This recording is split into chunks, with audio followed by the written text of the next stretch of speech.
భద్రాద్రి జిల్లా భద్రాచల పర్యటనలో భాగంగా సీఎం రేవంత్ రెడ్డి సోమవారం 12 గంటలకు శ్రీ సీతారామచంద్ర స్వామివారిని దర్శించుకుని ప్రత్యేక పూజలు చేస్తారని మంత్రి పొంగులేటి చెప్పారు.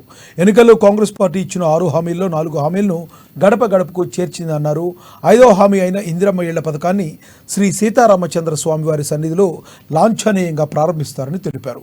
ప్రతి నియోజకవర్గానికి 3500 ఇండ్లను మొదటి విడతగా రేవంత్ రెడ్డి ప్రారంభిస్తారని వివరించారు మంత్రి పొంగులేటి.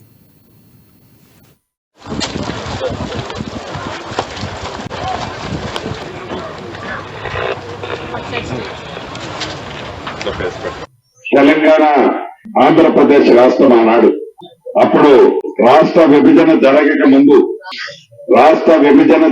ముందు అత్యధికంగా దేశంలోనే అత్యధిక ఇళ్లు కట్టిన రాష్ట్రం ఆంధ్రప్రదేశ్ రాష్ట్రం.